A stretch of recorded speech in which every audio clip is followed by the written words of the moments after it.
देखो आम station picketing start कर जानते बर्तमान जो जनविरोधी आईन मोदी सरकार गोटे पर गोटे नहीं चलती जातीय श्रम कोड आनी श्रमिक विरोधी छात्र विरोधी जातीय शिक्षा नीति 2020 लागू कर जंगल अधिवेशन को उच्छेद कर आईन आनी विद्युत संशोधन आईन आनी विहन आईन आनी ये सब विरुद्ध समग्र जनता अतिष्ठ एवं केंद्रीय ट्रेड यूनियन डाकरारे आज जो धर्मघट होउछि सेतरे कृषक मान जोग दैछन्ति छात्र युवक महिला समस्त स्तर जनसाधारण जोग दउछन्ति आमे बर्तमान पिकेटिंग करिके आसलु स्टेशन रु आगो को आमे बर्तमान टेलीकॉम ऑफिस पोस्ट ऑफिस एवं बैंक बीमा स्कूल कॉलेज आगे आमे पिकेटिंग आरंभ करिवु एवं आज अभूतपूर्व भाव में लोकंकर समर्थन रही एवं आगो को बहुत निश्चित भाव सफल हो देखो मोदी तानाशाही श्रमिक नीति एवं कृषक नीति विरुद्ध में आज संयुक्त किसान मोर्चा एवं देशर 10टी ट्रेड यूनियन तरफ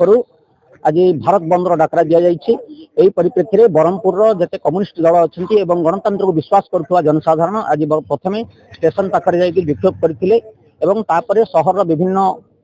माने पथप्रांत सभा करी लोक पिकेटिंग करी सरकार जो कृषक मारणा नीति और श्रमिक मारणा नीति विरोध में लोक सचेतन करेंगे और आगामी दिन में सरकार जो श्रमिक मान जो श्रम कोड आनी अधिकार को माने संकुचित कर दौरान एवं कृषक मान जो एमएसपी धान किणवार थिला ताकू नहीं से जो कौन स्पष्टता नहीं एवं कृषक मान जो अत्याचार कर विरोध में आज 10टी श्रमिक संगठन एवं कृषक संगठन समस्ते एकत्रित होती सहित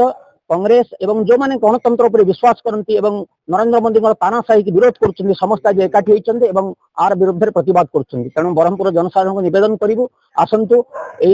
श्रमिक मान सपक्ष छिड़ा हवा कृषक मान सपक्ष छिड़ा हवा और तानाशाही नरेंद्र मोदी हिटलर नरेंद्र मोदी विरुद्ध में देश को जो हत्या करुवा गणतंत्र को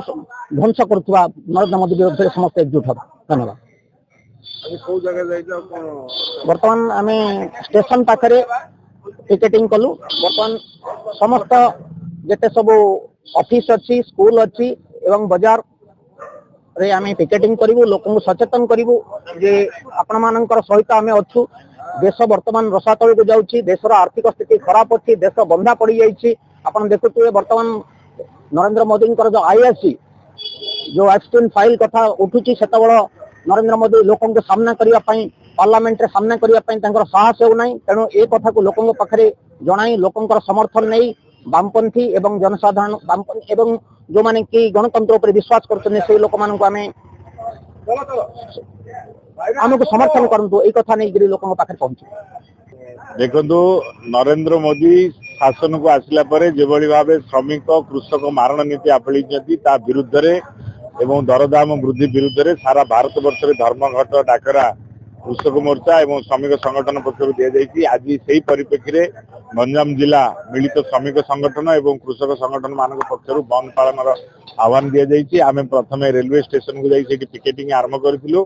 एवं स्वतःप्रवृत्त भाव ये जो बंद को साधारण जनता युवक चाषी श्रमिक मैंने समर्थन कर बंद सफल होती एवं वर्तमान आम बाजार दुकान सब पिकेटिंग कर बंद करूँ शिक्षानुष्ठान विभिन्न सरकारी दफ्तर प्राइवेट दफ्तर बंद करूँ ये बंद संपूर्ण भाव सफल है।